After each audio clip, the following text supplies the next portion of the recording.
Okay, so we are at St. Peter and St. Paul up here in Bramble. It's the Russian Orthodox Church. It's been here for over 100 years. For 100 years. What do you think about that, Molly? That's old. I hear there's also a cemetery attached to this somewhere. Well, it's not exactly attached, but it's just down the road a stretch, and then you take a right, and there it is.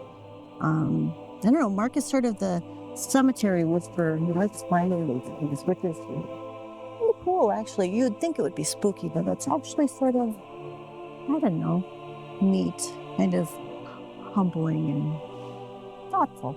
So I think, 100 years ago, this was probably in the middle of the woods like it kind of is now, but can't imagine there was electricity. People probably showed up on horses, in carriages. They were all Russian farmers. Mm-hmm. I don't think this ever caught on. It was a diminishing community. It was never very large, but it's still here. Been restored a couple of times and looks okay. Yep. There's a small foundation that they have that takes care of the place with donations, and you might get a shot of the sign showing if you ever want to contribute here. Speaking of foundation, when you look at the foundation of the building, there is no foundation. It's set on big timbers. And rocks, boulders of some kind.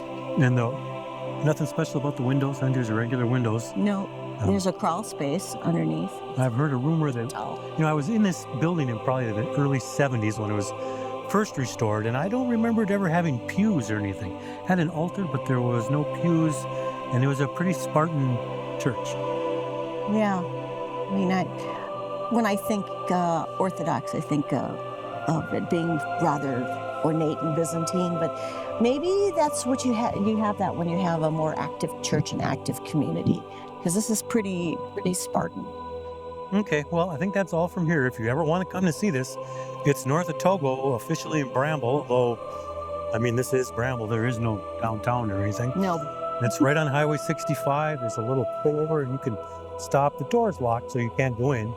But it's kind of the piece of history that's still in Puchichin County. Well, the relatives still come and check it out, and there are even some currently having to bury him there, because there's some recent burials in the cemetery, so it still lives even as its relatives do. Okay, so that's it from here. Thanks for stopping. Bye. And